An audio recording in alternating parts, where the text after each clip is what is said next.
Retour sur le plateau de Direct Investisseur où nous retrouvons en duplex Xavier Fenot, associé chez Interactive Trading. Bonjour Xavier. Bonjour Anne-Laure. Alors que vous inspirent ces marchés et peut-on déceler une tendance pour le CAC et le DAX avec toutes ces incertitudes économiques et politiques en Europe ? C'est exactement ça. En deux mots, on est dans des marchés nerveux et schizophrènes à la fois. C'est-à-dire que on a vraiment des mouvements très très volatiles, même dans la journée. Des marchés donc très erratiques liés à des news, que ce soit macro, micro. On a vu hier encore Apple qui souffrait un petit peu, les marchés américains qui se repliaient. Là, finalement, on a les marchés européens qui se ressaisissent avec en tête du fil, notamment l'indice espagnol l'IBEX. Donc c'est vrai qu'on est vraiment dans des marchés, en tout cas cette semaine, de range finalement. Alors en intraday, c'est très très bien pour les traders d'intraday puisque ça permet de profiter de ces mouvements de volatilité. Si on a des stratégies justement de range, c'est-à-dire achat en bas lorsqu'on a des accélérations baissières et vente en haut, ça fonctionne. Alors ça fonctionne jusqu'à ce que bien évidemment on sorte de cette phase un petit peu d'incertitude. Concernant et plus particulièrement sur le CAC 40, eh bien on a ce range entre 5050 et 5150. Donc on a un range de 100 points pour le moment. On s'est fait peur un petit peu en bas. On aurait pu effectivement penser que les indices européens allaient suivre justement un petit peu le décrochage des indices américains. Ça n'a absolument pas été le cas. On a eu ensuite une accélération haussière qui finalement n'a rien donné. Et là finalement on est entre les deux. On est autour des 5090, 5100 ce matin, donc en plein milieu finalement de ce range. Pour le moment, en tout cas, en tant que trader plutôt de type swing trading, c'est-à-dire sur plusieurs jours, clairement pour le moment je reste à l'écart, il n'y a pas véritablement de visibilité. On a toujours un petit peu cette guerre commerciale entre les États-Unis et la Chine. On a des news concernant le Brexit et peut-être quelques informations, notamment en Allemagne où l'activité est en train de se replier.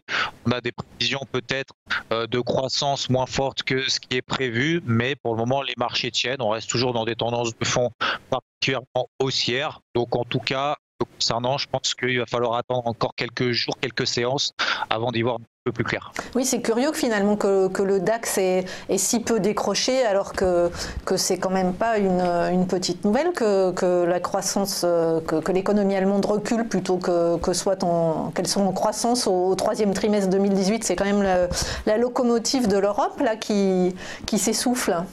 Oui, c'est vrai que c'est assez étonnant. L'indice allemand ce matin tient, on est à plus 0,5. Le CAC suit la cadence. Malgré en plus que les indices américains, on en parlera tout à l'heure, mais ont particulièrement décroché quand même ces derniers jours. Et finalement, les indices européens surperforment les indices américains. Donc ça, c'est plutôt positif. Pour autant, on reste quand même techniquement sous des zones de résistance relativement importantes. Alors sur le DAX, elle est un peu plus haute, c'est vert. Donc sur l'indice allemand, c'est autour des 11 006, 11 007. Sur l'indice CAC, comme on le disait tout à l'heure, c'est plutôt autour des 5 150, voire 5 200. Encore une fois, je ne pense pas que d'ici la fin de l'année, il y ait véritablement de mouvements très directionnels qui se mettent en place avant le T4, en tout cas les publications du T4, parce que toutes les sociétés ont révisé à la baisse leur perspective pour le T4, mais disons que les marchés ont corrigé un petit peu à cause de ça, ont accentué leur repli à cause de ça. Donc on verra les publications du T4 ce qu'elles donneront donc après Noël et voir un petit peu justement toutes les grosses valeurs, notamment aux États-Unis, donnent justement leurs sentiments par rapport à ces fêtes de fin d'année. Et alors Xavier, le fait que les indices européens surperforment les indices américains, d'abord c'est très rare, ça vous paraît logique, c'est finalement un rattrapage assez logique ou ça vous inspire plutôt de la prudence ? Je pense qu'il y a des valeurs aux États-Unis qui ont décroché, notamment les fameuses techno, où je pense que le marché a mis du temps avant de s'en rendre compte, mais que les valorisations sont peut-être un petit peu trop élevées par rapport à ce qui est attendu. Donc du coup, on a eu un excès haussier qui a été rattrapé, exagéré également par un excès baissier. Donc là, finalement, on est en train de se reposer peut-être les bonnes questions de savoir si effectivement les niveaux de valorisation, notamment aux États-Unis, sont justifiés ou pas, et dans la mesure où on a eu des déceptions encore une fois vis-à-vis de ces prévisions du T4, c'est vrai que les marchés américains du coup ont beaucoup plus accusé le coup qu'en Europe, mais là alors est-ce que c'est véritablement logique par rapport à la news justement notamment d'Allemagne? Les marchés a priori l'ont pricé, c'est pas véritablement une nouvelle qui entraînera une forte correction baissière du marché, ça viendra très certainement encore une fois je pense plutôt des publications de sociétés, donc d'ici la fin de l'année finalement j'espère pas encore une fois de gros mouvements. On a touché une zone support très importante sur le CAC qui était la zone des 5000 points finalement. C'était les plus bas depuis 1 an et demi. On est toujours dans un range moyen terme depuis 1 an et demi. Donc il se passe pas grand chose avec bien évidemment de gros mouvements quand même en intraday, notamment dans la semaine. Mais pour le moment, je pense que c'est ça statu quo et ce que nous donnera effectivement les prochaines séances si on arrive à sortir de ce fameux range. Mais là, moi, ce que j'appelle vraiment dans les conditions de marché actuelles, en tout cas depuis le début de la semaine, c'est ce que j'ai anticipé, c'est en train de se passer, c'est qu'on a un marché vraiment de lessiveuse. Encore une fois, pour les adeptes de swing trading, en intraday, on a véritablement de belles opportunités. Mais c'est vrai que même sur le marché, d'ailleurs, on regarde le marché des actions ce matin sur le CAC. Finalement, alors on a une belle progression, notamment de Bouygues, mais voilà, on monte un petit peu dans le sens de la tendance de fond long terme. Il n'y a pas véritablement de panique générale sur le marché. Alors du côté des indices américains, vous les avez un peu évoqués, on voit que les inquiétudes s'accumulent sur Apple, sur des titres phares de la tech et sur d'autres. Est-ce que ça pourrait faire chanceler le S&P ou le Nasdaq d'ici la fin de l'année, à votre avis ? Oui, ça pourrait le faire flancher si effectivement ces valeurs techno arrivent à rompre leurs zones support sur lesquelles elles sont. Alors vous avez parlé effectivement d'Apple, Apple qui corrige, qui était à plus de $230, on est à moins de 190 maintenant. On a eu quelques inquiétudes, notamment avec l'un de ses fournisseurs. Au départ, c'était des rumeurs, après ça a été plus ou moins confirmé, mais là c'est vrai qu'on a une remise en question, en tout cas à très court terme. Pour autant, on reste toujours dans des tendances de fond particulièrement haussières, tant que de toute façon Apple ne repasse pas en dessous des $140, donc ça nous laisse quand même un peu de marge. Tant qu'on ne repasse pas sous les $140, on n'est pas véritablement dans une configuration baissière à long terme. Je parle bien évidemment à long terme, je ne parle pas à très court terme. Mais donc là, on est sur des zones support sur Apple. Si on prend tout simplement en données hebdomadaires les plus bas depuis 2016, on prend tous les plus bas, on les relie, ça nous donne une oblique, et cette oblique, elle passe justement autour de la zone des $183. Donc c'est effectivement une action, je pense qu'il faut véritablement surveiller et qui risque d'entraîner dans son sillage d'autres entreprises, en tout cas d'autres technos dans son sillage. On pense par exemple également à Nvidia qui surperformait, qui est passé de $25 à plus de $300, à quasiment $300 en finalement moins de 2 ans. Et là, on voit justement qu'on a remise en question, encore une fois, de ces perspectives un peu peut-être trop optimistes. Et elle est passée de $290 à 180 en quelques semaines. Donc là également, sur Nvidia, par exemple, on est sur une zone support sur $180 qui correspondait au plus bas de la fin de l'année dernière. Donc on est, je pense, dans un point de marché où il ne faut effectivement pas aller beaucoup plus bas parce que sinon, comme vous l'avez dit, bien évidemment, les indices sont composés d'actions et si on a des actions qui sont en train de rompre et qui sont en train de passer finalement en tendance baissière à moyen long terme, et ben ça va bien évidemment entraîner les indices américains. Mais pour le moment, on est sur des points d'arrêt. Je ne pense pas véritablement que le marché ait les justifications nécessaires pour aller beaucoup plus bas pour le moment, sauf bien évidemment si on a des très mauvaises nouvelles qui viennent d'un côté ou de l'autre de l'Atlantique. Et alors à ces niveaux de valorisation, je pense au S&P 500 et au Nasdaq, vous recommanderiez plutôt de rester à l'écart également ?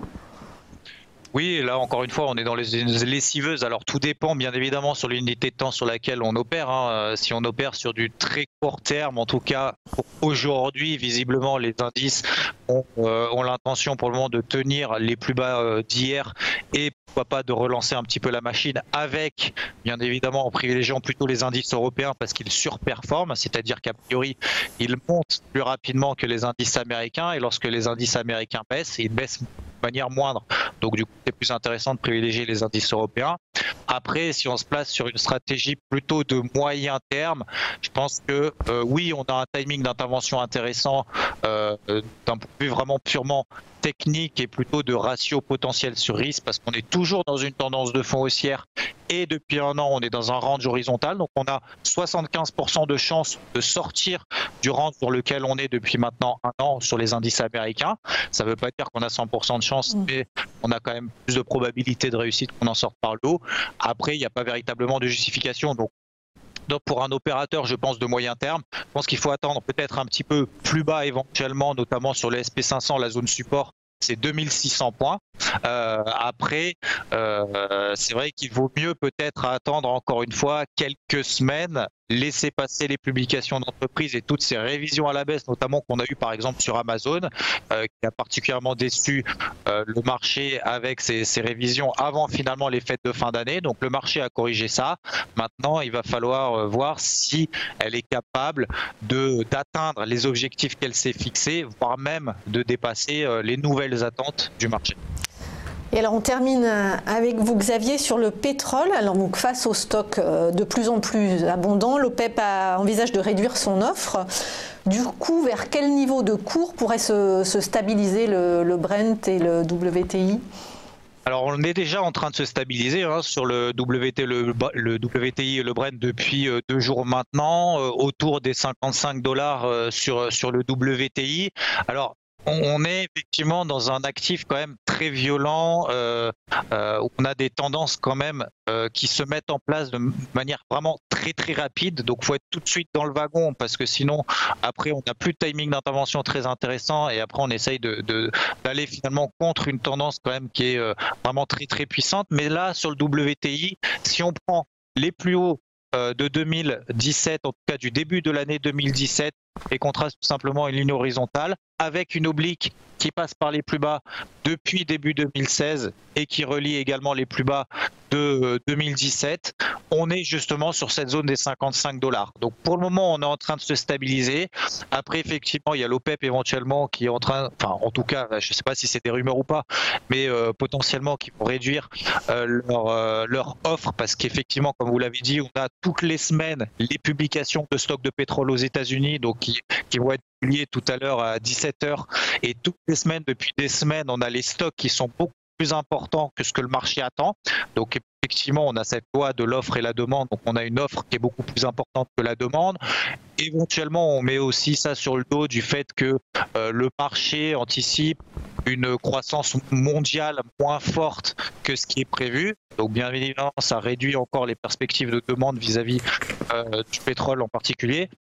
Donc là pour le moment je pense qu'on est dans une phase de stabilisation. Concernant l'accord avec l'OPEP, il faut se rappeler que maintenant en 2016 on avait effectivement un petit peu le même problème de manière beaucoup plus importante, c'est-à-dire que le pétrole était sous les $40, donc là ça faisait quand même très très mal à certains producteurs, fournisseurs de pétrole.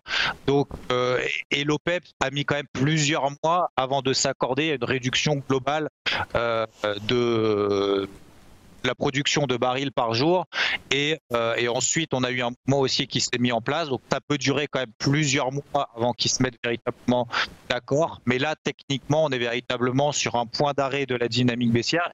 Et très rapidement, on avait eu également ces derniers jours un aspect technique qui mettait finalement la pression sur les cours du pétrole, avec des volumes de vente très très importants liés à des échéances de contrats sur le pétrole. Donc pour faire simple, on avait une pression vendeuse du marché qui, depuis 2 jours, s'est complètement volatilisé. Donc on n'a plus de pression vendeuse. Donc ça matérialise effectivement un point bas pour le moment, mais ça ne suffira pas pour justifier à ce que le cours du pétrole prenne 20%. Il faudra très probablement un accord de l'OPEP, et ça mettra, je pense, peut-être des semaines, voire des mois à se mettre en place. Mais dites, Xavier, un baril à $40, ça devait faire quand même du bien aux consommateurs, hein. Je comprends bien que les producteurs étaient moyennement satisfaits, mais pour le consommateur, $40, c'est mieux que 55. Oui, après on a eu, faut pas oublier que le prix à la pompe est quand même basé à 60% par les taxes de l'État. Donc, donc là, on est finalement, même avec cette baisse de 20% des cours du pétrole, ça a un impact que 6-7 centimes, voilà, 6-7 centimes au litre pour le consommateur final. Donc même si on avait de toute façon là, à l'heure actuelle un baril de pétrole qui s'effondrerait encore de 50% et qu'on passerait sous les $40, finalement on resterait toujours à un prix de litre au-delà d'1,30 €. Ça ne sera finalement pas grand-chose. Donc effectivement, on va voir ce que va donner la manifestation du 17 et ce qui va passer par la suite. Merci beaucoup Xavier Fenot, associé chez Interactive Trading.